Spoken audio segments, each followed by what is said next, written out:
Never let anybody see you sweat. So I was born in New York City, and I lived there until I was 8 years old. I realized that I was a much better talker than I was a listener. I don't know what to say, I just don't like what you're saying. Sorry, Your Honor. I ended up going to law school at Georgetown, and I was a prosecutor for Janet Reno. I loved it because it was so raw. Were you cheating on her? Yeah, sure. Okay. All rise. Our show will be a mixture of education, I think you're misreading the law a little bit, and entertainment. My main goal is justice and the law. That's been my legacy, and the legacy I hope to continue into the future with the show. Marcus Ellison claims valuable art from his gallery was water damaged when the storage space he rented flooded. Carl Harper says the pipes burst due to extreme weather, and he doesn't owe the plaintiff anything. Okay, Mr. Ellison, you are suing Mr. Harper for $40,000, a value of artwork that was ruined, and you say it's his fault. Tell me what happened. Okay, my name is Marcus Ellison, and I'm the former owner of the Ellison Noir Gallery. The gallery has been open, or was open, for at least 7 years. And it's not just a gallery, it's my livelihood. It's my passion in life. Growing up, I've always wanted to be an artist and support other artists in that way. So when I had to come to the decision to actually close my gallery, it was very hard. And it was either that or not have a roof over my head. So I chose the roof over my head. When I made the decision to actually close the gallery down, I decided to put it in storage while I searched for a new place with lower rent, a good neighborhood, and those sorts of things. So how long did you have it in storage? For 6 months. Okay, and what happened? Around the 4th month, a flooding situation happened at Mr. Harper's storage facility. It didn't affect my unit at the time, which I was grateful for. They sent out a mass email to, I guess, everyone who has a space there. And I actually called and spoke with Mr. Harper. What did the mass email say? The mass email, it acknowledged that the flooding had happened. It listed the units that were affected by the flooding and Mr. Harper's process on what he was doing to resolve the matter. Okay. But when I spoke to Mr. Harper, he definitely assured me that all the situation with the water would be fixed. There would be no more issues. What was the cause of the flood? Your Honor, it was a break in the pipe under the concrete. All right, so there was a bust in the pipes, and did any plumber ever alert you about what needed to be done? Yes, in one of the exhibits here. When the plumber came Did they out, replace all the pipes? they replaced the pipe that broke that flooded the administration building and also 2 of the units that were adjacent. But they never advised you need to rip up everything, and nobody ever told you anything like that. It's not, and I see that it's not on your, let's see, Defense Exhibit B, which has the itemized receipt of the work done September 25th. Right. That's the first flood, correct? Correct. Okay. So you figure, okay, everything's taken care of, and then what happens? So I continue to look for a new place to house my gallery, and I end up finding one in a great neighborhood. Rent is great, the whole 9. So I line up my movers, my assistants, everything. A couple of days before we were about to take everything out, another flooding situation happened. Timing is just unbelievable. Another flooding situation happened. And we didn't immediately get an email about it, okay? I just happened to go by there. And I'm seeing water on the floor, and I'm like, oh, I know my unit is not about to be messed up. Like, no. So I'm walking. So you literally walk in there the day of the flood? Exactly. Of the second pipe burst. What happened that second time? Well, that second time we had this is in Tennessee, so we had a severe raindrop, and a weather change. So it went What's a weather from, change? A weather change would have been from 50, 60 down to freezing temperatures, along with a deluge that dropped 4 inches of water. Okay. Well, this is an old structure, it's an old area, and so the water table rose. On top of that, the pipes immediately froze with the water in them and the water pressure pushing. And then as the temperature started to warm up beyond freezing, then the pipes burst because of the pressure. So they burst underneath. Hold on 1 second. Go on. Yeah, they burst underneath the concrete. So that would mean that we didn't know that they were going to burst because we weren't expecting some kind of... Have they ever burst like that before over weather changes? No. We've had rain come down, rain splash, the wind pushing it up against different directions, but never that kind of a drop before. Coming up on Justice for the People. Somehow his story changes around about how it was the weather that actually caused the pipes to do what they do. And later, Did you do any research before you bought the e-bike in order to find out what a person in your situation is allowed to drive without a license? Yes, And what was the answer that your research yielded to you that you could do what? if you'll be in the Los Angeles area and want to bring your case to court, call 1-888-552-6878. You're watching Emmy-nominated Justice for the People with Judge Milian. We're back with the case of Marcus Ellison, who was fighting with Carl Harper over damaged artwork. Yeah, let me hear from you. So you walk in and you're stepping on water and what? Yes, I see my canvases warped, my wooden sculptures warped. So basically everything is ruined. Everything is wet. Some of my paintings have I guess it's dirt from the ground and wherever the water came from. Can we those see kind of marks Plaintiff's on it. Exhibit B, please? Yes. Is this everything that was in there? Yes. Yeah. So you take this picture when? The next day, Okay. because the water's gone down a bit. It was higher than that. So when do you, I presume at some point you contact Mr. Harper, correct? I did. I contacted him that day, left the voicemail because he didn't answer. He returned my call a day later. He told me that there was some issues with initially he told me there were some pipe issues. But as the days went by, because I told him, well, I have to contact my insurance to figure out who's gonna pay for all of this. So in doing that, somehow his story changes around about how it was the weather that actually caused the pipes to do what they do. And I'm like, okay, well, if that was the case, you being from the South and living in the South, you know during that time of the year, you leave water running just a little bit. In order for your pipes not to burst, you have to allow the water to drip I'm not sure about the science behind it, but I do know. You mean leave a faucet on? No, not all the way on. But leave a faucet a little on? A little on, yes, so that it doesn't freeze up and burst. There's still air coming through, if that makes sense. And what say you about what he just said? Okay. You don't leave the water running. Okay. I didn't say Hold running, on, I said sir. Hold on.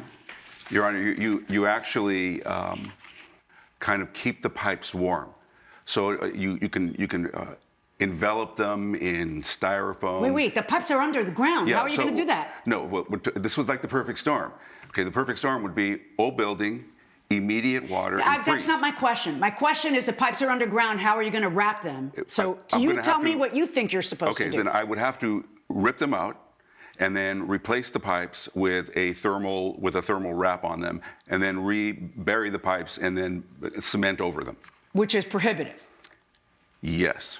Not waiting What are for... your contracts? What does the contract with you two say about who has the burden of insurance? By the way, you said you called your insurance. What did your insurance company say? I did. They only covered $20,000 of it. Because what? Because that's all the insurance you had? Right. Or because they valued it at $20,000? That's all the insurance I had. Well, because let me see. I wasn't expecting to be there longer than 6 months during that period. Well, because I already The found idea a behind place. insurance is that something happens to everything there. Right. Do you have the paperwork from the settlement with your insurance company? I don't think I brought that. Do you realize that you signed a waiver of liability? And the waiver of liability is pretty complete. It says that you knowingly bring your stuff to that storage room, understanding that they have absolutely no liability for your stuff. Okay? The only thing you can't waive in the law is gross negligence. That means he goes in there and he damages it himself. Or what about Or if- sets a fire, so, that ends up burning your stuff. It's gross negligence. Just something happens and a pipe bursts is the kind of stuff covered by this. Why did you sign this and not insure your stuff sufficiently to cover what you value it as? And how do I know that your insurance company didn't value that stuff at 20? Because you brought me none of that paperwork. But Well- let's put that to a side and ask you, why did you sign this and then not get enough insurance to cover what you felt comfortable with? Well, I signed it because they have really good ratings, you know. What does that have to do with this, though? I trusted them with my items. Yeah, Like, but you realize that you No one- signed a waiver that says, I'm not going to sue you. You're not liable for anything that happens there. So you know that you're getting a nice, good, cheap rate and keeping it there, but in return, you need to do one thing. There's just one thing you need to do. Adequately insure yourself. Mm-hmm. And what you're telling me now is, well, Judge, I didn't, so he has to pay me an additional $40 after the insurance company already paid you $20, because you understand that you cannot do that. You can't double dip. Right. I'm sorry, Mr. Ellison, his- for the loss of all that stuff, but my verdict in this case But is for what about Mr. the gross Harper. negligence? That's my verdict. All rise. Judge Milian has ruled in favor of the defendant. The plaintiff's claim is denied. Well, in this case, justice worked. No, This actually, is- justice didn't work. Coming up, Did you remember she was the lady who told you about her DUIs and all that? No, like I said before, she came and she told me the first time, and I was like, hey, that's none of my business. I was respectful. I said, oh, that sucks. And then by the next time she walked in, I completely forgot about that. you're watching Emmy-nominated Justice for the People with Judge Milian. Allison Grimes claims she bought an e-bike from the defendant after getting a DUI, but found out she couldn't legally ride it, so she wants a refund. Clark Diaz says he offered to modify the bike to make it legal for Ms. Grimes, but she said no thanks. All right, Ms. Grimes, you are suing Mr. Diaz for $1,999 for negligent misrepresentation when he sold you an e-bike. Talk to me. What happened? Yes, Your Honor, thank you. I am here today because I visited Clark's shop multiple times late last year to have help purchasing an e-bike, and I shared with him my situation, which is that I'm currently in need of an e-bike to get to work. I don't have a license because I have it restricted with a DUI, and I shared this How with long him. is your license restricted with a DUI? 6 months. 6 months, okay. So I shared this with him, trying to get my life back together and get help and get this bike to get to work. I visited multiple times, and I bought the bike December 10th for $1,999.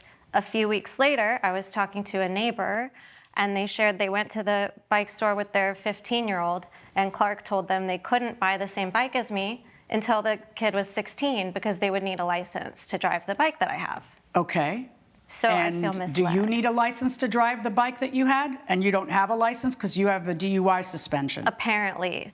Did you do any research before you bought the e-bike in order to find out what a person in your situation is allowed to drive without a license? Yes, And what was the answer that your research yielded to you, that you could do what? My research told me at the time I bought the bike that it would have been legal and that it was a 750 watt, but I had options of the type of bike I could buy. Okay, but how fast can you go? Well, now, What did your research tell you? How fast can you go? apparently I can go under 28 miles per hour. And the bike you bought, that's what your research showed you. So when you bought this bike, did you think this bike only went 28 miles an hour? Yes. Coming up, You tell me your side of the story. She says you misled her. Go ahead. I did not mislead her, Your Honor.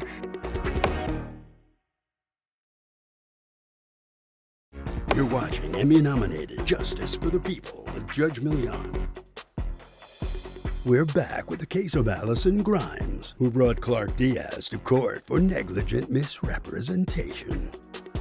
Okay, Mr. Diaz, you tell me your side of the story. She says you misled her. Go ahead. I did not mislead her, Your Honor. She came into the store. She came in like 3 or 4 different times. Okay, she asked a lot of questions. She told me about her DUI. That is true. She told me. But at the time that she told me, right, I'm thinking to myself, like in my head, like I don't really need to know all her business. It's all personal stuff, right? So by the next time she came in, I forgot about that, and I didn't remember until she came back in upset about all this. Okay. Times. Okay. So At any of her. the times that she came in, did she ever say, "I can only buy a bike that goes less than 28 miles per hour"? No, she did not say that specifically. Right? She came in, she asked questions like, what's the range on these bikes? How long Did does it she take ask to how charge? fast the bike? It seems to me like the first question someone would ask is, "How fast can this go?" She did ask how fast they can go, but she looked at multiple bikes. Okay. Right, and she did ask how fast each one can go, and I explained to her, but she never asked about any limits or anything like that. Okay. So now the particular bike she bought goes how fast? That one, I believe, goes 32 miles an hour. Okay. So did she ever say to you, "I can only buy a bike that goes less than 28 miles an hour"? No, she did not. Okay.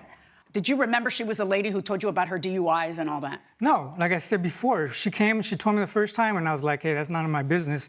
I was respectful. I said, oh, that sucks. And then by the next time she walked in, I completely forgot about that.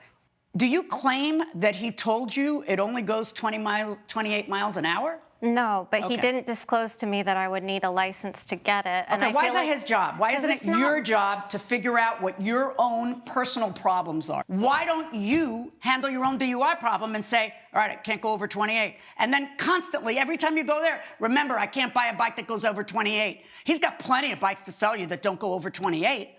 But you're not doing that. You're not buying the bike that goes under, and you're calling it his fault.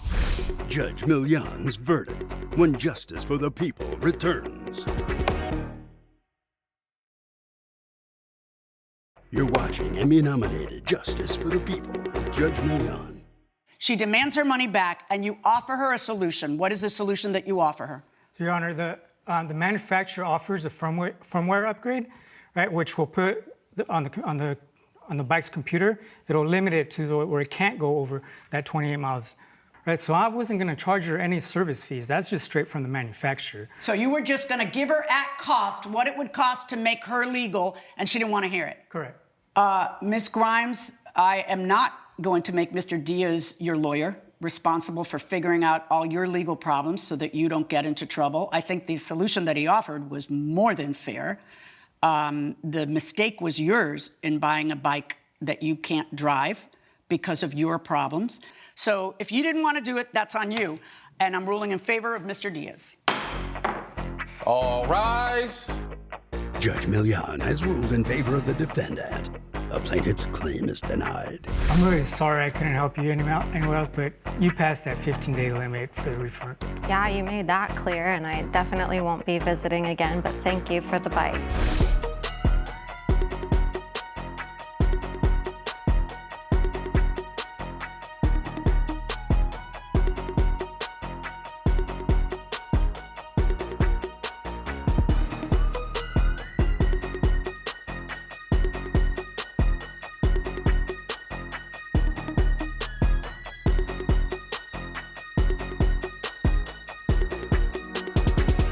This has been a production of Allen Media Group.